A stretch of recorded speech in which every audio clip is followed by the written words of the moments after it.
everyone, welcome to my channel. My name is Alison.pricexx if you are new, and I do so far mom videos, but I'm hoping to get into some lifestyle videos, maybe some beauty videos, do-it-yourself videos. Let me know in the comments down below if you'd be interested in any of that. But today I'm finally doing my labor and delivery story.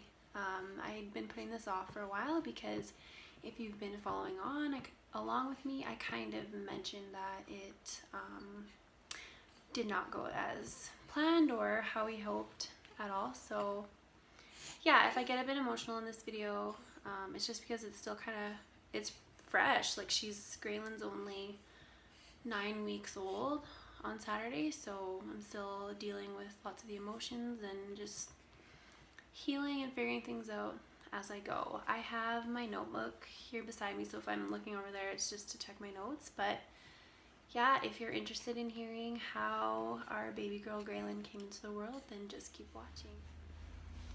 I got both kids down for a nap, so hopefully I can get through this video for you guys. But I'm nervous about sharing this with you all, but I'm also excited, and I think it'll be good for me to share my story with you. So bear with me.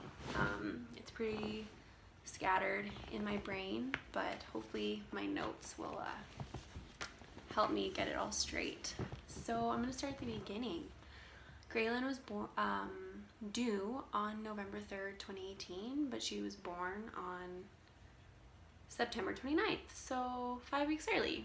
I'm gonna start kind of when things like labor began for me. I was at my in-laws for supper, and I'd mentioned that morning to both her and my mom that I really wasn't feeling well, and they kind of asked if I thought I needed to go be seen, and I said no, I think it's just being pregnant, that's the reason I'm not feeling well. So we went over there for supper, and I was just sitting with my mother-in-law visiting, and at about 7:30 I felt a gush of fluid, and I looked at her and I was like, I just felt a gush of fluid. I have to go to the bathroom and check and see what's going on. So I went to the bathroom, and it was clear liquid, but there was some blood, and I started to feel pretty sharp pain in my pelvis, and I was like, I don't remember having this with my son. And so I went out and we talked it over with my husband and with my mother-in-law, and we decided that it'd be best if I went to the hospital to just be checked out. So at this point I called my mom and said, hey, I'm going to the hospital, we're not sure what's happening, I'll keep you posted, like don't come rushing, it's not like the baby's coming right this second. So we left Asher with his grandpa and uncles and aunts, so he was happy to be there, and I assumed that they'd just send me home because it was so early. And so I said that, hey, I'll see you later kind of thing, like I don't think this is going to be anything and they're just going to send us home. So it's about a 5 to 7 minute drive from my in-laws place to the old hospital, so I was fine. Like I felt some tightening, but I still had that sharp pain that I was kind of thinking, this isn't normal. And so we got to the hospital and they put me on the monitors, they did their thing, and then the doctor came in and just asked what was going on, and I said that I think my water is leaking, I'm not really sure, and there was some blood, I had this pain, and I'm having some tightening. And so she said, well, we'll monitor you and kind of see what's happening. And so I started to get more tightening, but nothing was really picking up on the monitor, but that pain was just getting worse and worse. And I said to the doctor, look, like it's really hurting. And at this point some more fluid had leaked out, so they decided to do an internal exam. So she did the test to see what the fluid was, and sure enough, it was amniotic fluid. So at this point, the doctor was like, what are we gonna do? At Olds, it's a smaller hospital, so they don't deliver babies before 37 weeks. So they're like, we're gonna have to send you to Red Deer. And not too long after she called for the ambulance, my water broke and it came gushing out and the pain got even worse. And the doctor started to feel a bit nervous. She was like, I think you might have a placental abruption. And that's when your uterus and placenta separate. And I didn't really understand what this meant, and I didn't ask. I was just like, we're having this baby, my water just broke. I was shocked, and so I didn't really think to ask questions, and neither did anybody else. We were just excited that the baby was coming. Excited and a little bit nervous because I was 5 weeks early. So I called for the ambulance. She decided not to let my husband drive me up just because there was blood, I was having contractions. She just wanted us to make it to the hospital. So my husband came with me in the ambulance, and his mom drove our car up, and then my mom, who had come to the hospital at this point, she drove her vehicle up to Red Deer. So it's about a 45 minute drive. So on the drive there, the paramedics were awesome. They kept me distracted. Yeah, they were really nice, and I felt super comfortable, and I was pretty calm. The contractions started to get stronger and closer together, so I was like, this is happening. I'm gonna have this baby. Like, I'm so excited. So we get to the hospital, and they take us upstairs, and they have a room ready for us already, and the nurses are, hopefully she's not waking. I hear her. I think she's good. The nurses are there and expecting me. So they wheel me into the room, and again, they hook me up to the monitors, they talk over what's going on, and they call the doctor right away. And I'm kind of starting to sense that there's concern with my situation. And so the doctor comes in, and I'm still having this pain. My water has broken, so he decides to do an internal exam. And I'm 2 centimeters dilated, so things are moving along, but they're kind of slow, like labor can be. And he sees that there's more blood, and he's like, I think we need to get this baby out. And I was like, what do you mean? He's like, you need to have a C-section.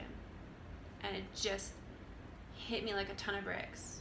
It's like, a C-section? Like, this is so not what I wanted. And I just started bawling. Like, I just was so afraid, and I don't deal well with change, and I'm a super anxious person as it is, so this was just too much for me. I just started crying, and I was so glad that my husband was there, and my mom and my mother-in-law. They were so encouraging. They're like, you're gonna do great, you're fine. And so I kind of asked, like, well, when are you thinking? Like, tonight, tomorrow? Like, when are you wanting to do the C-section? He's like, right now. I was like right now, like, we're gonna be, he's like, yeah, we need to get this baby out. And then that's when I kind of started to feel that there was something wrong, but I didn't really understand what. So they are like, Kate, they call down to the OR, and they wheel me down there. And this is all happening really fast, so I don't have time to ask questions. I don't have time to even process what's going on. And so my mom and my mother-in-law go, and they're just gonna wait. They say bye, they give me a kiss. They're like, you're gonna do great. We're so excited to meet the baby. And then they wheel me out into the hall, and my husband then waits there until he can come in to surgery with me. And at that point, I was like, this is happening. Like, we're gonna have this baby. And so they wheel me into the operating room, and everyone is just rushing, really, like, all over the place. They're trying to get this done quickly, and I'm like, oh man, like, what is going on? And I just don't understand why everyone's so urgent to get this baby out. Like, I didn't know what to do. I didn't know what to say. I just was so thankful for my nurses who like walked alongside me and was like, this is what you need to do. This is what's gonna happen next. Like, she was really encouraging and just helped me to kind of understand what was gonna happen. So we go in, and there's tons of people there. I see that they have the cart for the baby, and I'm like, oh my goodness, we're gonna meet her. I'm so excited. And then they sit me up, and they put the freezing in, And guys, this is intense freezing. Like, I had an epidural with my son, but this is like I could not feel anything. As soon as they put it in, like a couple seconds later, I like couldn't even sit up. So they lay me down on the bed, and then the nurse goes out and brings my husband in, and he sits right beside me.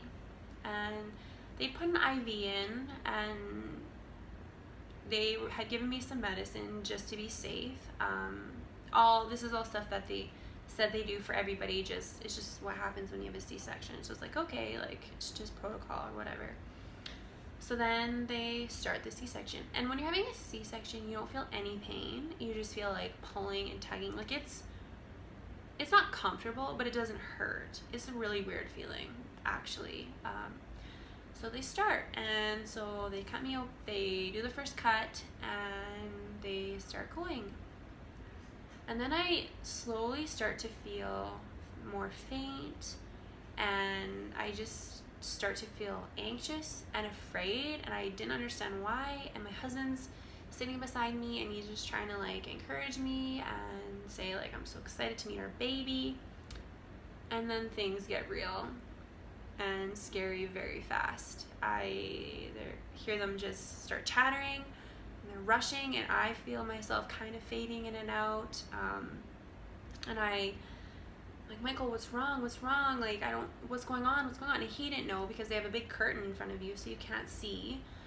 And then I just feel a big push on my stomach and my chest, and they pull her out. And at 1:35, Graylin Ann Price was born. And when Graylin was born, I was kind of expecting the excitement that I had and the same feelings I had when my son was born, but that wasn't the case. She didn't cry, and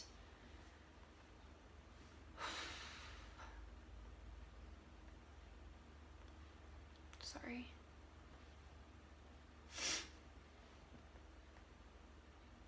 I just remember laying there and calling out to God and asking him to save my baby. I've never felt so desperate and helpless than I did in that moment. I didn't understand what was going on. And then, so they rushed her, they pulled her out, rushed her over to the little table, pushed my husband over there. I heard a slight cry, and then they rushed them both out. And then I just remember things starting to go black and thinking to myself, this is it. Like, I'm not gonna get to see my baby. I'm not gonna get to see my son or my husband. Like I'm not gonna make it. And then I was going in and out of consciousness, and just more rushing around me. It's really hard to remember everything that happened. And then after some time, they wheeled me out. I was asleep at this point. They wheeled me out to the recovery room, and there I woke up. I'm not sure how long I was asleep for, but I remember waking up and feeling extremely tired and extremely weak and just shaking. Like, it was like my body was in shock. Like, I just was shaking constantly, and I wasn't cold. It was such a weird feeling. So in recovery, I was in and out of consciousness again a little bit, and then I kind of woke up, and the nurse was like, how are you doing? And I was like, well, I feel like I got hit by a bus. Like, I was not feeling well. And she was like, well, you're not going to feel well for quite a while. And I was like, well, what happened? They said, well, you started hemorrhaging, and like, we weren't sure if you were going to make it. So we had to give you 4 units of blood, and it was pretty intense in there for a while. And I was like, what? And then I kind of fell back asleep. So I still didn't really understand what was going on.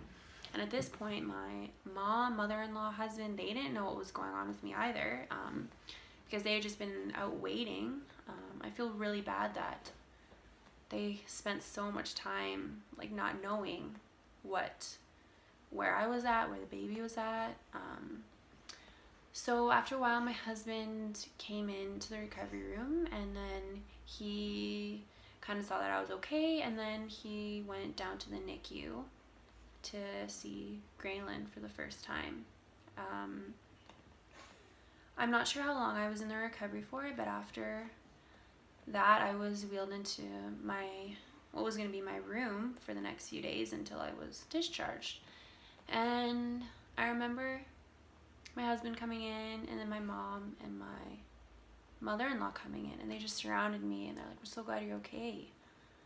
I was like, "So glad I'm okay? Like, what do you mean?"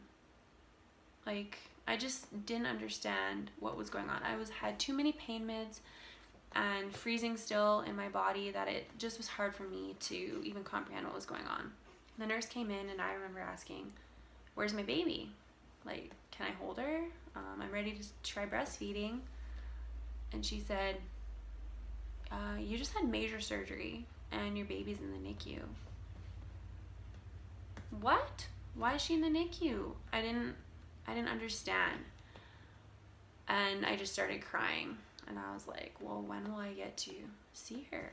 And she said, "Well, by like 7:30, if you're feeling a little bit better, we'll wheel you down there and you can see her." And I was like, okay. So my mom and mother-in-law, they both went home and said that they'd check in and see where we were at the next day, or well, it was that later on that day, because they were both exhausted. They'd been at the hospital for so long, and so my husband spent the night in the room with me, or a few hours, because yeah, it was so early in the morning.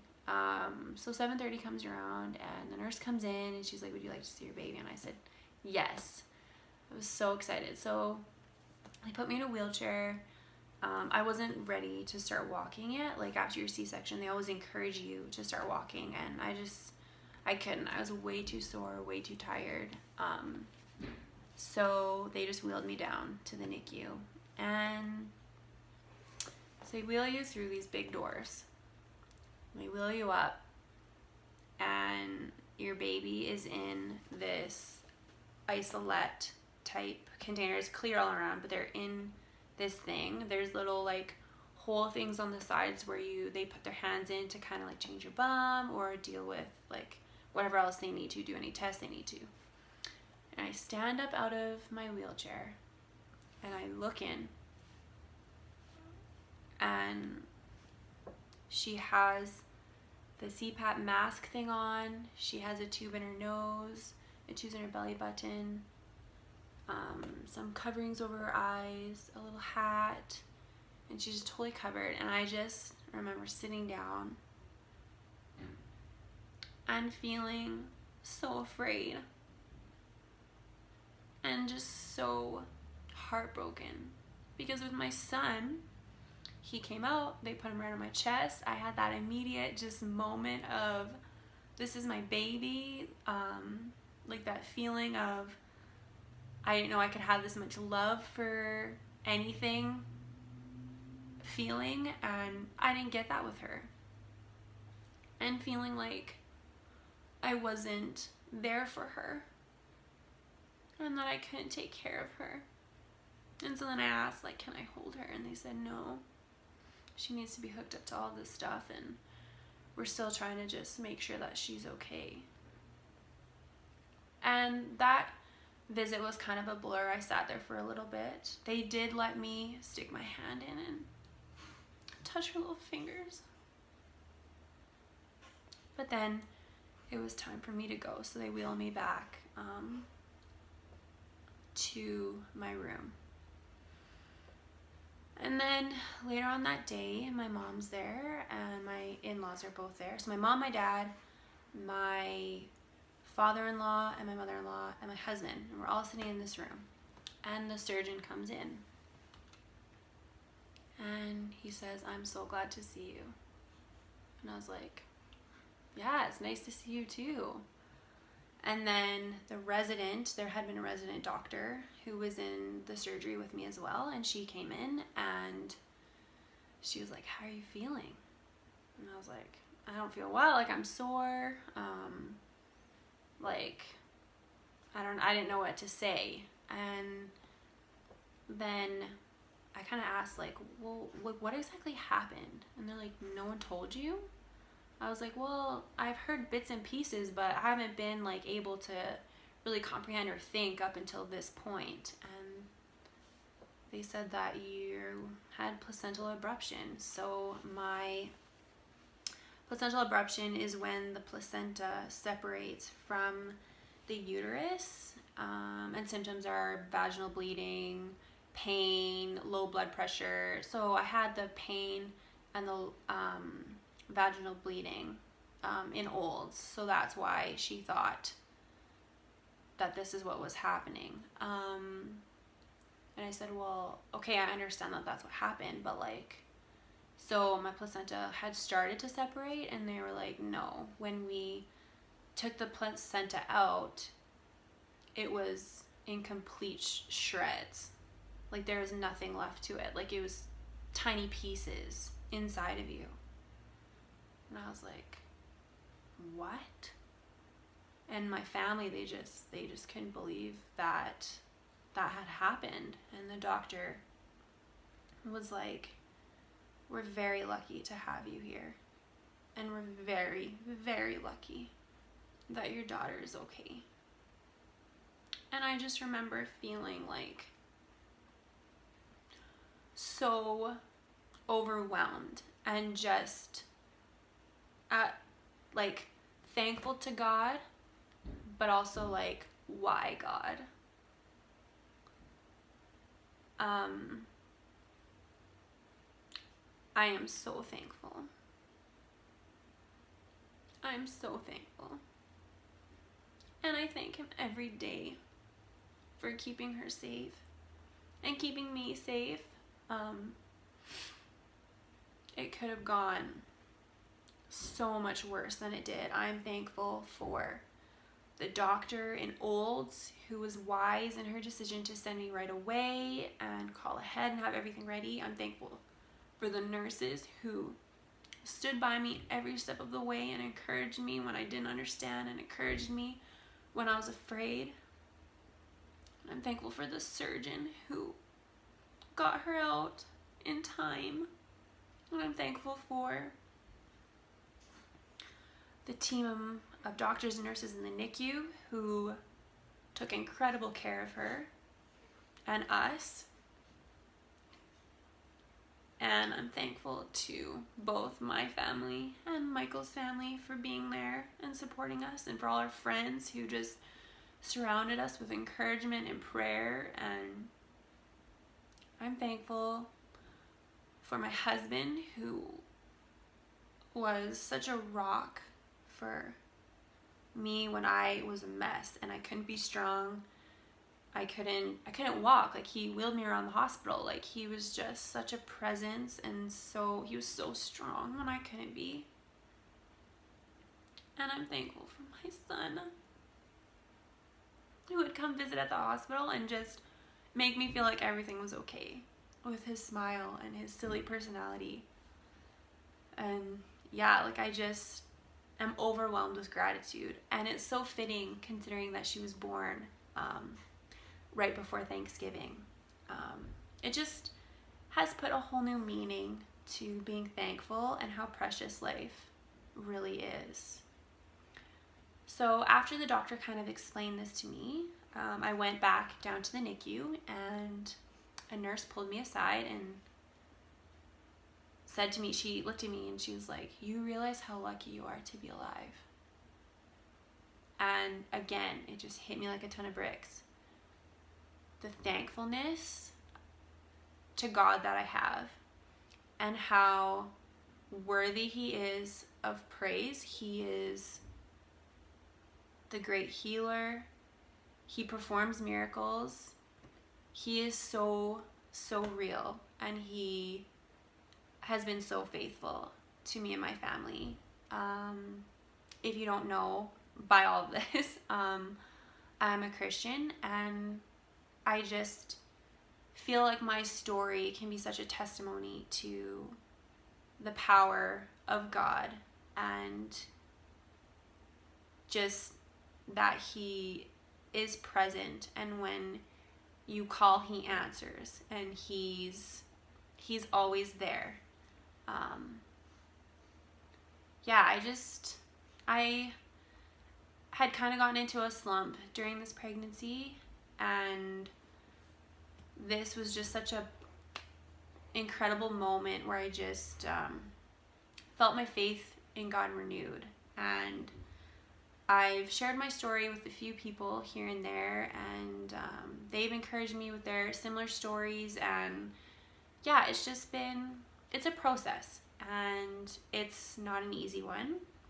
We were in the NICU after she was born for 8 days, and I'm going to do kind of a part 2 video to this one and just talk about our NICU experience, and kind of share what that was like, our experience staying in Ronald McDonald House and what that was like. But this video is getting really long, and so I think I'm going to end it here. I hope that I got everything in this video and that it makes sense. I also really hope that this is encouraging to someone, even if it's just encouraging to one person.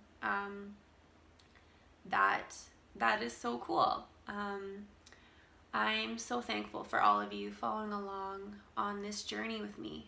And I'm excited to share Graylin's life and my son's life with you through YouTube. This is such a cool platform for sharing and connecting with other moms.